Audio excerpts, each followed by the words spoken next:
कर लेते हैं फर्जी नेम प्लेट की। आपको याद होगा कि कुछ दुकानदार अपनी दुकान में नाम तो लिखते थे भगवान के नाम पर, देवी देवताओं के नाम पर, लेकिन इसके बाद जब लोग यूपीआई पेमेंट करते थे तो उसके बाद क्या निकलता था? दूसरे समुदाय के लोगों का नाम मिलता था, जिसके बाद लोगों ने कड़ी आपत्ति दर्ज कराई क्योंकि जूस कांड सामने आया, अलग अलग कांड सामने आए, तो लोगों की तरफ से मांग की गई दुकानदारों को अपनी दुकान के बाहर अपना नाम लिखना होगा। दूसरी तस्वीर आपको दिखा रहे हैं कैसे फर्जी नेम प्लेट का विरोध लोगों की तरफ से किया गया। अब इसके बाद आपको तीसरी तस्वीर हम दिखाएंगे कि कैसे सीएम योगी आदित्यनाथ ने भी कड़े निर्देश दिए थे। सीएम योगी आदित्यनाथ ने कहा था कि दुकानदारों को अपनी दुकान के बाहर असली नाम लिखना होगा और सीएम योगी आदित्यनाथ ने कहा था कि अब असली नाम ही दुकानदारों को लिखना होगा। वो तस्वीर भी आपको दिखा रहे हैं। और उसके बाद अगर बात करें चौथी तस्वीर की, तो अब आपको बता दें कि चौथी तस्वीर सामने आई है। हरिद्वार जाने वाले रास्ते पर ऐसी तस्वीरें सामने आई जहां पर दुकानदारों ने अपनी दुकान में अब तिरंगा झंडा लगाया है, भगवा झंडा भी लगाया है। लेकिन सवाल खड़ा होता है कि आखिरकार दुकानदारों ने कदम क्यों उठाया? इसकी जानकारी आपको देंगे, रिपोर्ट देखिए। ये तो इंसान की मानसिकता है, कोई जो है कुछ भी कहते हैं, बाकी इन चीज़ों से कोई फर्क नहीं पड़ता है। सर ये बांटने की भावना की उससे देखिए बांटा जा रहा है सर, तो ये बात मैं जस्टिफाई नहीं करता हूँ सर। महाशिवरात्रि से पहले यूपी के मुजफ्फरनगर में एक बार फिर से हलचल है। हलचल इस बात से क्योंकि कुछ दुकानदारों ने अपनी दुकान के बाहर भगवा झंडा लगाया है। किसी झंडे पर जय श्री राम है तो किसी पर जय जय हनुमान है और किसी पर तो हर हर महादेव लिखा है। गन्ने का जूस निकालने वाले दुकानदारों से लेकर फल बेचने वाले दुकानदार तक झंडा लगाए हुए हैं। ये पश्चिमी यूपी की तस्वीरें हैं जहां एक लाइन से दुकानदारों ने भगवा झंडा और तिरंगा लगा लिया है और ये भगवा झंडे ही अब इन दुकानदारों की नेम प्लेट बन गए हैं। ये इसलिए लगाई भैया ताकि परदेसी जो आदमी आते हैं बाहर से तो वे अपने उसको देख के बहुत खुशी से रुकते हैं झंडा। ऐसे नहीं है कि भैया के दूसरे की ठेली है, दूसरी बिरादरी का है, लेकिन इस झंडे को देख के बहुत अच्छे से रुकते हैं हमारे पास और खा के जाते हैं खुश हो के। ये जो आप लोग भगवा झंडे से सजी दुकानें देख रहे हैं, ये दुकानें उत्तराखंड की सीमा के पास मुजफ्फरनगर में कांवड़ यात्रा मार्ग पर स्थित है। इस बार महाशिवरात्रि से पहले इन दुकानदारों ने भगवा झंडा लगाकर अपनी पहचान बताई है ताकि महाशिवरात्रि का व्रत रखने वाले और मंदिर में प्रसाद चढ़ाने वाले लोग बेझिझक होकर इनसे खरीदारी कर सकें। ये फर्क पड़ता है। जो मैंने पिछले साल कावड़ों में दुकान लगाई थी, फ्रूट चाट ही थी मेरे पास, बहुत ज्यादा पड़ता है जी, बहुत बढ़िया मजदूरी निकलती है, ऑटोमेटिक रुकते हैं देख के झंडे को। आपको याद होगा जब कांवड़ यात्रा के समय दुकानदारों को अपनी दुकानों के बाहर नेम प्लेट लगाने का अल्टीमेटम दिया गया था, तब योगी सरकार के इस आदेश पर सुप्रीम कोर्ट ने रोक लगा दी थी।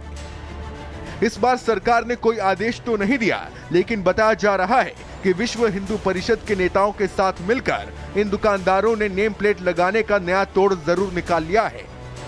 और ये तोड़ है भगवा झंडा, जिस पर अब दूसरे समुदाय के कुछ लोग आपत्ति जता रहे हैं। ये तो सिर्फ जो है देखो आस्था के लिए जा रहे हैं इंसान, कोई किसी की आस्था के साथ जो है खिलवाड़ नहीं करने का। और रही बात ये सामान खरीदने की, तो देखिए सर आपसे बताते हैं, सामान जो पैकिंग होता है, हमारा काम होता है सिर्फ पैकिंग का बेचने का। ये हम अपने हाथ से नहीं बनाते, जैसा आता है ऐसे हम देते हैं। हमारा काम है सिर्फ बीच में जो है नहीं 2 पैसे कमाने का।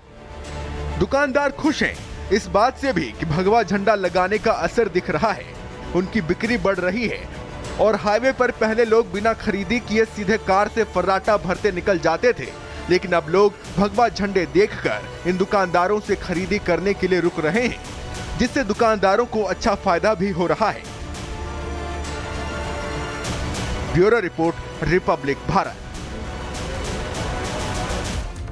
तो इस रिपोर्ट के जरिए आपने देखा कैसे कुछ दुकानदारों ने अपनी दुकान के बाहर तिरंगा झंडा लगाया है और इसके अलावा यहां पर सनातन से जुड़ा हुआ झंडा भी लगाया, लेकिन कुछ लोग लगातार विरोध कर रहे हैं। अब हम आपको सुनवाते हैं कि मुस्लिम धर्मगुरु और साधु संत बढ़ते हुए विरोध को लेकर आखिर क्या कुछ कह रहे हैं। अपने ठेले पर और अपने खोखे पर, अपने खोजों पर भगवा झंडा लगा रखा है और ये लगा करके गली कूचों में जाते हैं। इससे एक दूसरे समुदाय में खौफ और भय का माहौल पैदा हो रहा है और इससे हिंदू मुस्लिम तनाव लगता है नाम तो सभी को लिखना चाहिए, जिससे हमें पता लगे हम किससे सामान ले रहे हैं, कैसा ले रहे हैं। तो इसमें किसी को न डराना है न किसी को भगाना है, हमें बस जानना है कि जिस वस्तु से, जिस व्यक्ति से हम सामान खरीद रहे हैं, चाहे फल है, सब्जी है, कुछ भी है, वो शुद्ध है कि नहीं, पवित्र है कि नहीं। हम फल ला करके पूजा में रख रहे हैं, पता लगा उन फल में थूक रखा है, लघुशंका कर रखी है, नाले में धो रखे हैं। तो ऐसे अवांछनीय लोगों से बचने के लिए ठेले पर भगवा ध्वज लहराएं और अपना नाम लिखें, ये बहुत आवश्यक है। ये हमारा अधिकार है, हम जान पाएँ कि किससे हम सामान ले रहे हैं। अपने भैया के साथ निकाह कर रही है, यूँ हमारे भैया को यूँ कहती है कि यो मर गया, खत्म हो गया। कोई अपात्र व्यक्ति किसी भी दशा में अगर इस तरह का प्रयास करेगा तो उसके विरुद्ध कठोर दंडात्मक कार्रवाई।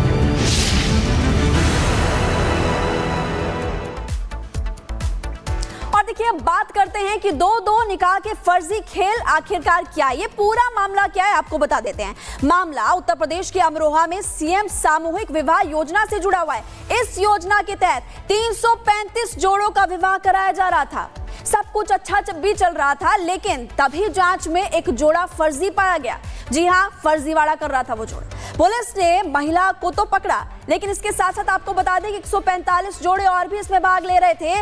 और आपको बता दें कि इसी दौरान जो लोग भाग गए, ये पता चला कि इन लोगों की शादी हो चुकी थी ऑलरेडी, और ये लोग सामूहिक विवाह योजना का लाभ पाने के लिए अपनी पत्नी के साथ दोबारा शादी करने के लिए वहां पर ढोंग कर रहे थे, ताकि उन्हें वो सब कुछ मिल सके जो कि सरकार की तरफ से गरीब बेटियों को शादी में दिया जाता है।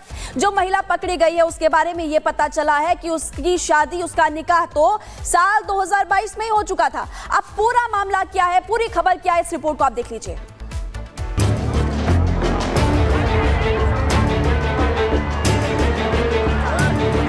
सरकारी योजनाओं का लाभ लेने के लिए लोग क्या क्या नहीं करते।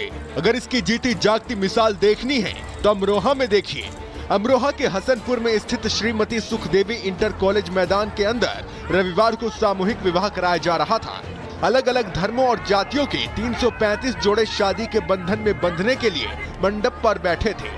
बारात भी आ चुकी थी, लेकिन तभी सीडीओ अश्वनी कुमार को जांच पड़ताल करने की क्या सूझी और जांच पड़ताल शुरू हुई तो मंडप में शेरवानी और लहंगा पहनकर बैठे दूल्हा दुल्हन में तो हड़कंप ही मच गया। एक महिला पकड़ी गई जिसका नाम आसमा था। आसमा फर्जी तरीके से शादी करने पहुंची थी। जांच में सामने आया कि उसकी शादी साल 2022 में नूर मोहम्मद नाम के एक शख्स से पहले ही हो चुकी थी और पति पत्नी के बीच चल रहे विवाद की वजह से आसमा बिना अपने शौहर को तलाक दिए संभल के एक युवक से दूसरी शादी करने पहुंची थी।